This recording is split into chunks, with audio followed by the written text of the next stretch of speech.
Bem-vindos todos os companheiros que nos assistem agora presencialmente, bem como aqueles que estarão conosco posteriormente através das mídias sociais.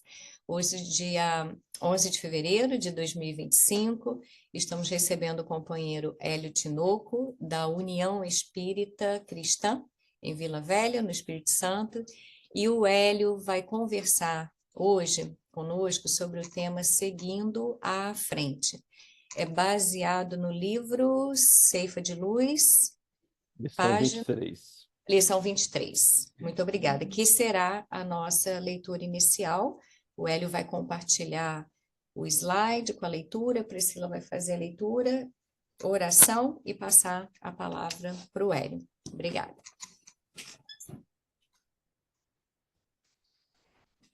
Boa noite, Hélio. Boa noite, querida.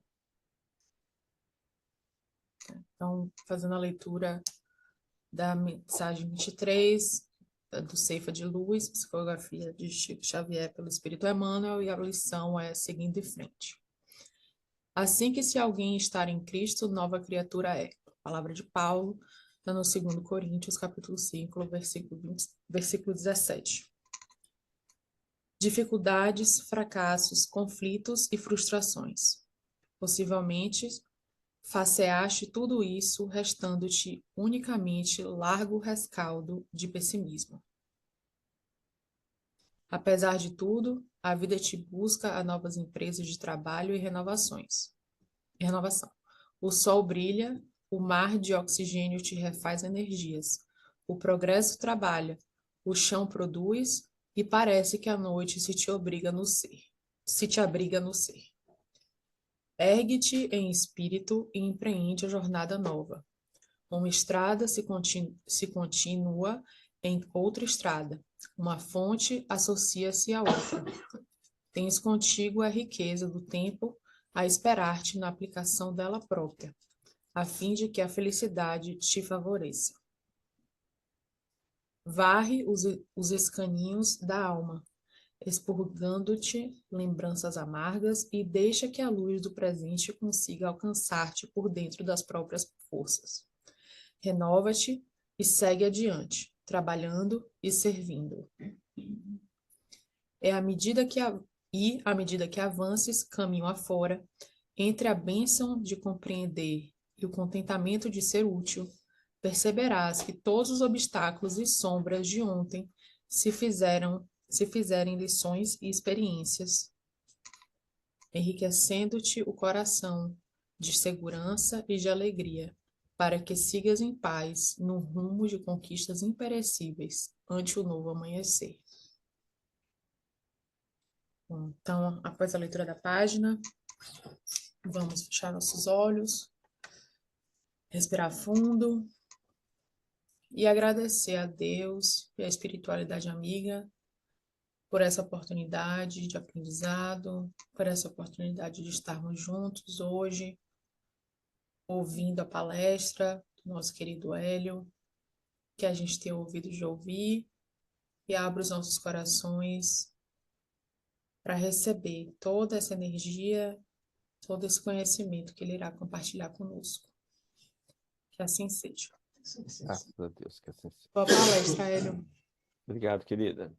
Então, mais uma vez, boa noite, meus irmãos, boa noite, minhas irmãs, pessoal que está no salão, pessoal que está aí acompanhando, vai acompanhar nas redes sociais, né?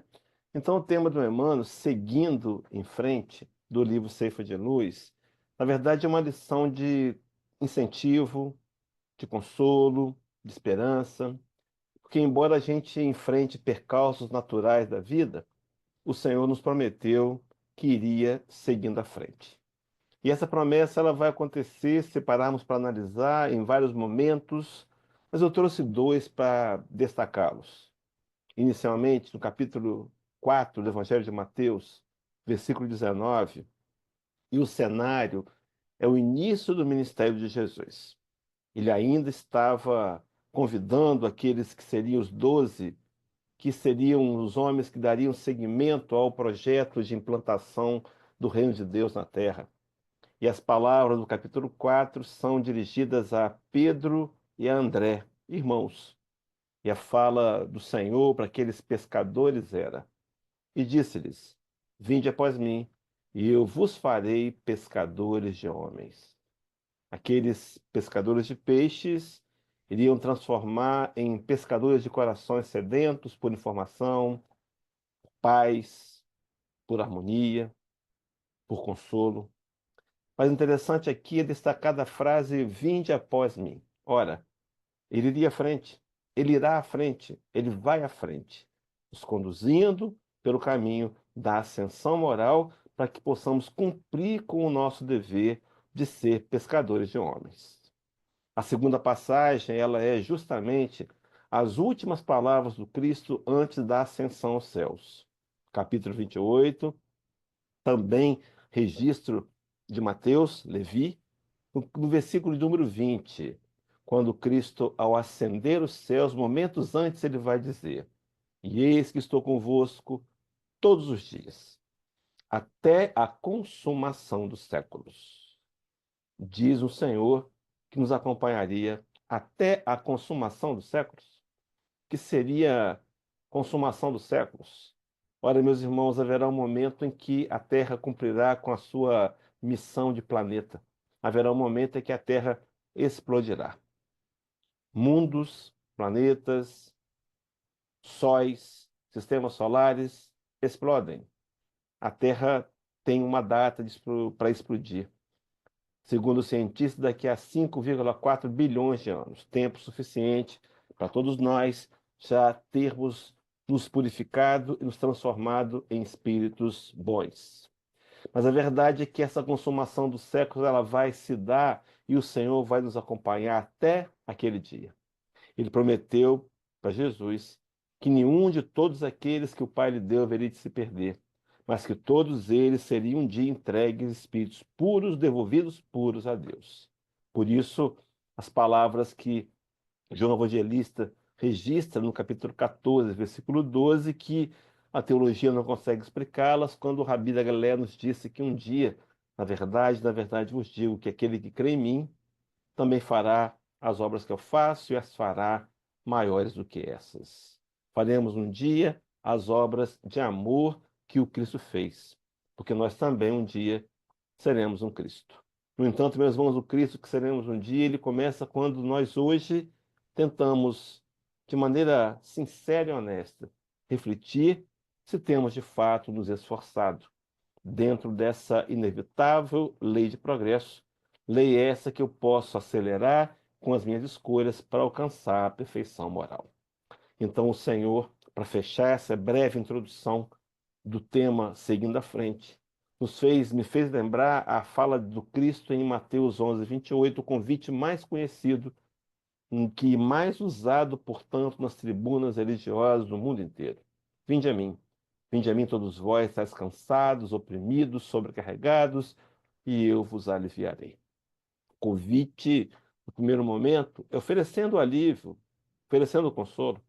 Mas esse convite ele pode ter uma interpretação paralela, baseada numa fala de Paulo de Tarso, escrevendo aos Efésios, capítulo 4, versículo 13, numa época em que os textos paulinos, textos bíblicos, não haviam ainda sido adulterados.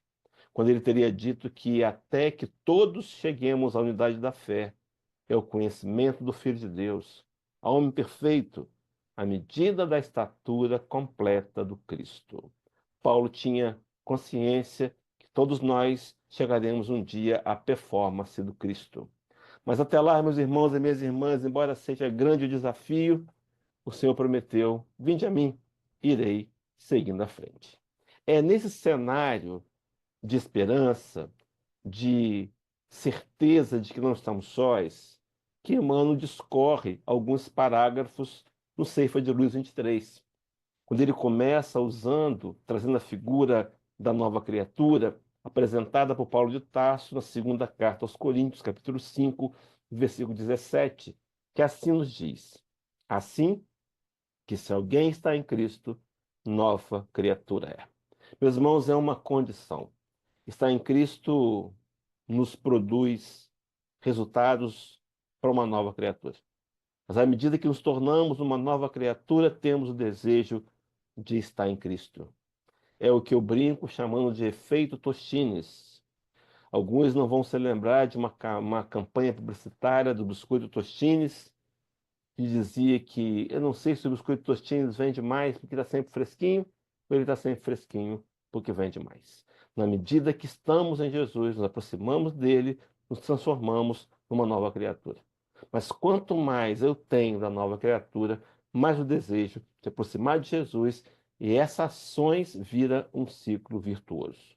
No entanto, observe, meus irmãos, Paulo de Tarso usou apenas a primeira parte do versículo, porque ele tem um complemento que diz assim: as coisas velhas já passaram e eis que tudo se fez novo. Esse tudo que vai um dia se fazer novo será quando da ressurreição, quando da consumação dos séculos.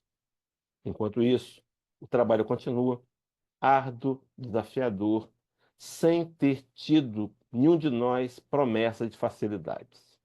Vencer o velho homem, vencer o guerreiro interior, vencer o homem inclinado ao mal, é o trabalho que nós temos que realizar, mas na certeza de que o Senhor iria à frente.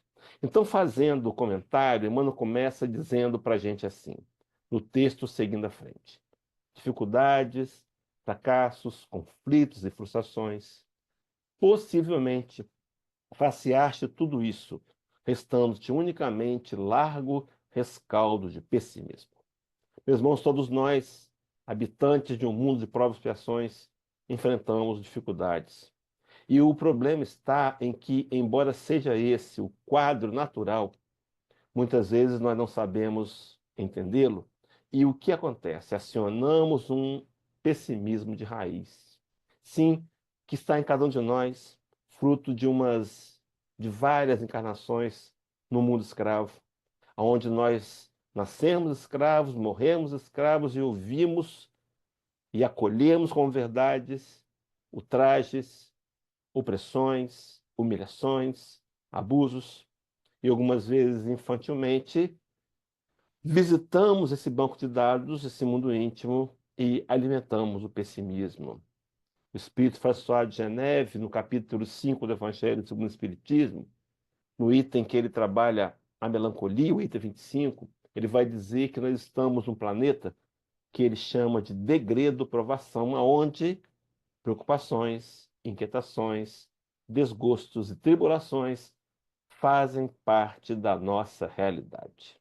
Se perguntasse aos queridos do salão se um de nós não teria problema, tenho plena convicção que não arriscaríamos erguer as mãos, porque as dificuldades fazem parte de um mundo de provas e expiações e nos servirão, se entendermos assim, como meio de progresso. Dito isso, apesar do cenário de dificuldades, fracassos, conflitos, frustrações que todos nós enfrentamos vez por outra, Emmanuel prossegue dizendo: apesar de tudo isso, a vida te busca a novas empresas de trabalho e renovação. A própria vida, meus irmãos, nos busca, nos trazendo a mensagem de otimismo. A própria vida nos demonstra, pelos fatos do dia a dia, pelos fenômenos da natureza, que a vida prossegue e que a vida convida a progredir. É preciso, então, vencer o ímpeto do pessimismo de raiz e alimentar um otimismo, uma fé viva, sabendo que Jesus irá à nossa frente. Seguindo conosco, nos convidando. Então, no texto em questão, Emmanuel dá exemplos dessa vida que convida, desse caminhar adiante. Ele diz: o sol brilha, o mar de oxigênio te refaz energias. Quantas vezes, meus irmãos, no momento de dificuldade, o simples fato de ir até a uberal da janela e respirar profundamente nos renova. Mas ele ainda dá exemplo: o progresso trabalha, o chão produz, e parece que a noite se te abriga no ser. Apesar da natureza nos convidando à vida, o pessimismo permanece e a noite se nos abriga no ser, como que preferindo inconscientemente as trevas, a penúria, a dificuldade. Mas quando eu lembrei, quando preparava esse material e o sol brilha, eu me lembrei de uma história do povo hebreu, na saga do povo hebreu, que conta que no ano 590 antes de Cristo, o rei Nabucodonosor havia invadido as terras dos judeus e escravizado aqueles homens. E no requinte de crueldade, mandaram derrubar o templo de Salomão pela primeira vez. E agora o sacerdote está em cima dos destroços, ele é o sacerdote Jeremias. E havia naquele momento o entendimento que para adorar a Deus era preciso ter o templo, o altar e o sacerdote. Eles acreditavam assim. Hoje, depois da vinda do Cristo ao planeta, nós sabemos que para adorar a Deus e para falar com Ele, basta entrar no nosso aposento, fechar a porta, e o nosso Pai que nos vê em oculto nos recompensará. Mas fato é que o sol brilha. Então, naquele momento, Jeremias passara a noite, a madrugada, em cima dos destroços a lamentar. Daí o livro chamasse Lamentações de Jeremias. É o capítulo 23, capítulo 3, versículo 23, que Jeremias vê o sol despontando no deserto e ele declara: as misericórdias do Senhor se renovam a cada manhã. Meus irmãos, renovaram-se hoje por detrás de nuvens, mas elas se renovaram. Talvez tenhamos sido nós mesmos que, por conta do pessimismo, não tenhamos percebido que o Senhor está nos dando novas oportunidades. As palavras de Jesus em Mateus 4,17, já disse aqui por certo em algum outro momento, uma frase que eu repito sempre, para mim é o discurso mais importante de Jesus, quando ele disse: arrependei-vos, porque é chegado o reino dos céus. Nós podemos começar de novo, nós podemos nos arrepender, nós podemos mudar, e fazemos isso porque é chegado o reino dos céus. No entanto, meus irmãos, muitas vezes, não escolhemos renovar, não escolhemos recomeçar aquilo que é direito facultado por Jesus. No entanto, Emmanuel prossegue na lição 23 do Ceifa de Luz, seguindo à frente, e diz assim: ergue-te em espírito e empreende jornada nova. Meus irmãos, é isso. Está aí a solução dos nossos problemas. Alguns vão se recordar de um programa de TV, de humor aqui no Brasil, que citava uma certa organização Tabajaras. Seus problemas são resolvidos? Sim, é essa a solução. Enxergar a vida com os olhos do espírito imortal. Muda todo o contexto, muda toda a forma de ver. Quando nós tentamos olhar a vida com o olhar do espírito, me fez lembrar uma fala da Joana de Ângeles no livro chamado Jesus e a Atualidade, capítulo 2, onde ela trabalha Jesus e reencarnação. Eu trouxe breves recortes que diz assim: não te crucifiques na consciência de culpa após reconheceres o teu erro. Meus irmãos, cuidado com o sentimento de culpa. Ele é limitador, ele é paralisante, ele é cruel. Não podemos sentir culpados. Seres imperfeitos cometem imperfeições. É preciso, na visão espírita, trocar a culpa pela responsabilização. Aí sim, e tentar assumir o nosso papel nesse contexto, nesse roteiro de vida e começar a atuar diferente. Só que Joana prossegue dizendo: não te encarceres em sombras depois de identificares teus deslitos. Não te amargures em demasia, descobrindo-te equivocado. Então, Joana tem uma visão psicológica de que quando eu cometo um erro, e esse erro que eu cometo me incomoda, me amargura, isso é positivo. Sim, é positivo. O problema está numa amargura em demasia, que muitas vezes me transforma em culpados. E culpados, meus irmãos, inconscientemente, exigem para si mesmo punições e castigos. Mas, enfim, conclui Joana dizendo: renasce dos teus escombros e recomeça a recuperação de imediato. A ideia de não deixar para depois, mas aceitar a nossa vida como ela é e daqui para frente entender que podemos interferir para mudar os resultados. Quando preparava esse material, repetindo a fala, me lembrei de uma ave da mitologia grega de grandes proporções, chamada fênix. Quando o fênix morria, ela entrava em autocombustão, virava cinzas. Mas fênix renascia das cinzas. Meus irmãos, eu preciso me erguer em espírito e empreender jornada nova, independente das histórias que vivemos até ontem. A vida nos espera, ela nos aguarda. Apesar do desafio, o Senhor vai seguir na frente. E Emmanuel segue raciocinando, dizendo: uma estrada se continua em outra estrada. É verdade, uma fonte associa-se à outra. Queridos, não podemos vencer senão ombreados uns aos outros. Cuidado com a tendência egoística de tentar fazer as coisas sempre sozinhos. Precisamos, sim, o tempo todo, uns dos outros. Interessante que, nesse contexto, eu lembrei de uma fala de um filósofo americano chamado Orison Swett Marden. Ele desencarnou em 1934, mas ele é tido como contemporâneo. E uma das frases mais marcantes desse filósofo é: quando na vida uma porta se fecha para nós, há sempre outra que se nos abre. Em geral, porém, olhamos com tanto pesar e ressentimento para a porta fechada que não nos apercebemos da outra que se abriu. Quantas vezes, meus irmãos, olhamos para a porta fechada, acionamos o pessimismo de raiz, lamentamos, reclamamos, procuramos culpados, sem perceber que na lei de progresso, quando uma porta se fecha, inevitavelmente uma outra se abrirá. Podemos vê-la se buscarmos olhar com o olhar do Espírito. E aí Emmanuel segue dizendo: tens contigo a riqueza do tempo, a esperar-te na aplicação dela própria, a fim de que a felicidade te favoreça. A riqueza do teu tempo, meus irmãos, em nossas mãos, que se soubermos usar com capricho, com dedicação, por certo, teremos resultados bem melhores. Chico Xavier dizia muito uma frase, até as pessoas atribuem a ele a autoria, mas na verdade ele repetiu muito a frase de James R. Sherman e a gente acabou dizendo que era ele o autor. Mas isso pouco importa, o que importa é o teor da frase que disse que, embora ninguém possa voltar atrás e fazer um novo começo, qualquer um pode começar agora ou recomeçar agora e fazer um novo fim. Meus irmãos, qualquer um, sem nenhum tipo de pejorativo. Qualquer um, podemos começar agora.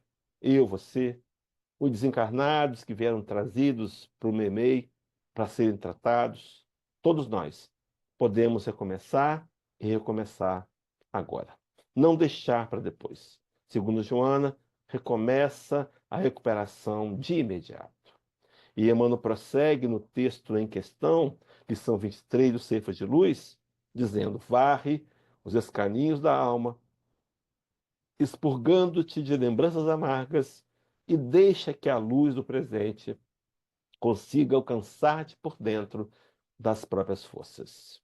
Paulo de Tarso, Paulo encarnado, o mesmo Paulo, apóstolo da codificação de Kardec, ele tem uma metodologia muito segura para que eu possa varrer os escaninhos da alma, limpar a minha história, o passado delituoso, doloroso. Então, como ele nos sugere, no primeiro momento, num procedimento de duas ações, Colossenses 3:8, onde ele diz que, mas agora, despojai-vos também de tudo isso, da ira, da cólera, da malícia, da maledicência, das palavras torpes de vossa boca. Meus irmãos, deixar para trás, despojarmos-nos daquilo que não nos serve mais. Algumas vezes estamos arrastando correntes inúteis, que só conseguem nos atrelar ao homem velho, ao pessimismo. Então eu deixo para trás aquilo que não tem importância, faço uma análise. Se eu não estiver conseguindo fazer por mim mesmo, vale a pena investir para pedir uma ajuda terapêutica. Mas deixar o passado para trás. E na segunda ação paralela desse projeto paulino, ele dizia em Efésios 4:24, e vos revistais o novo homem, que segundo Deus é criado em verdadeira justiça e santidade. Abandono aquilo que não serve e me revisto de coisas novas. A gente está aí começando no meado quase do mês de fevereiro. O final do ano já passou, essa palestra ela foi desenvolvida para final de ano, mas não tem problema, em qualquer época ela é bem-vinda. Mas, meus irmãos, aqui no Brasil se fala que o ano novo só começa depois do carnaval. Então dá tempo. Deixa para trás aquilo que passou.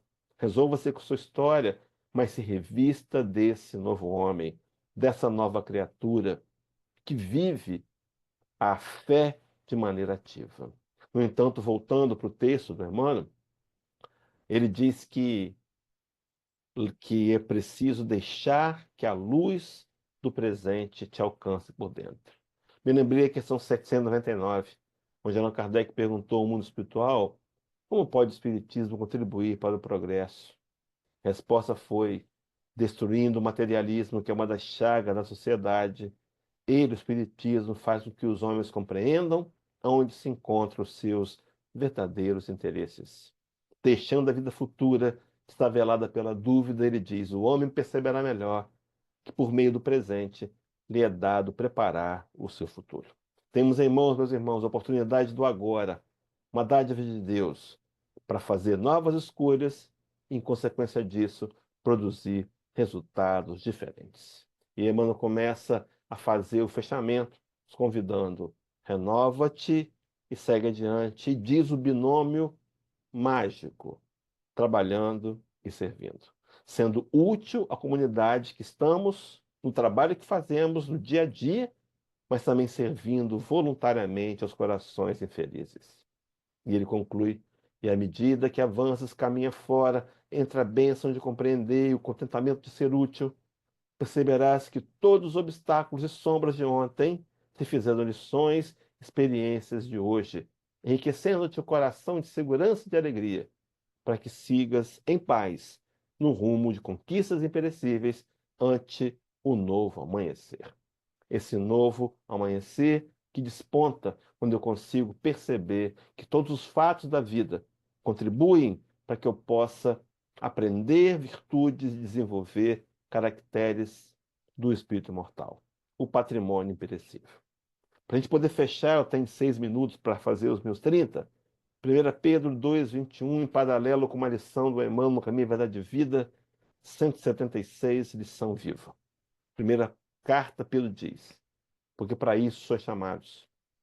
Sim, meus irmãos, fomos convocados, pois também o Cristo padeceu por nós, deixando-nos o exemplo para que sigais as suas pisadas.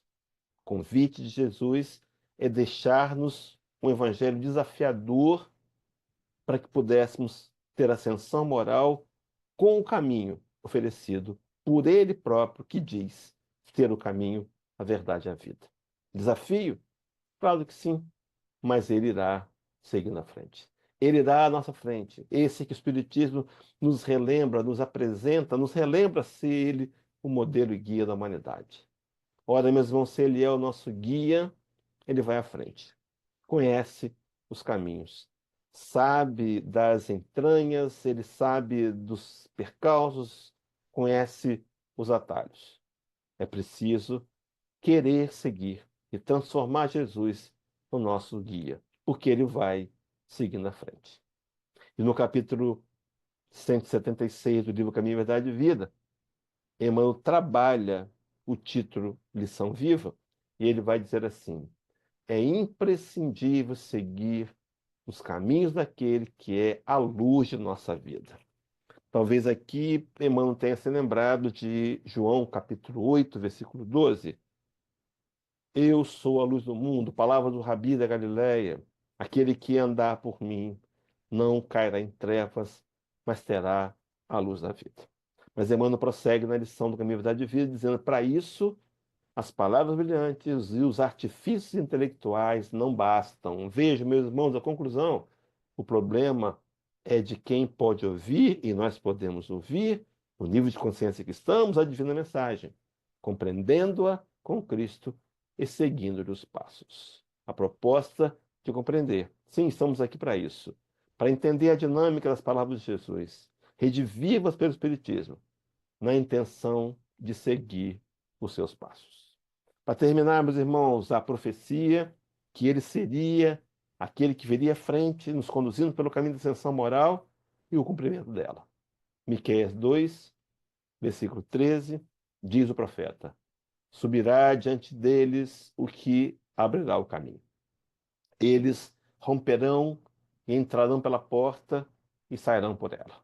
E veja, meus irmãos, e o rei irá adiante deles, e o Senhor à testa dele.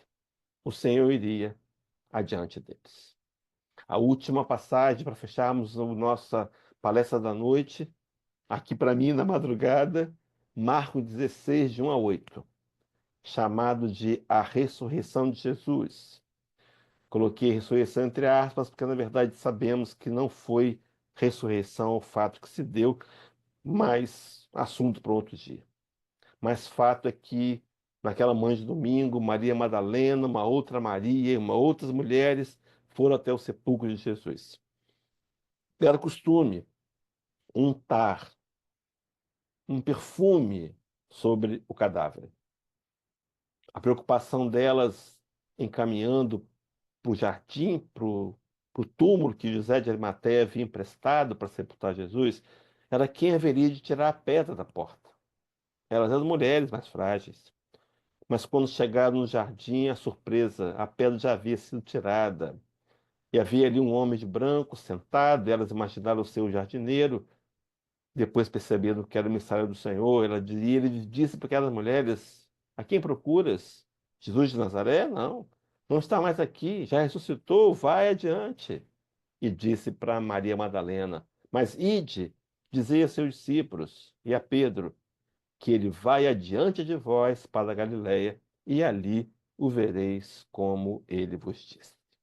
Há um conto, uma história chamada Pegadas na Areia, eu adaptei para o Espiritismo, conta que certo discípulo do Cristo reencarnou, ouvindo dele que nunca o abandonaria.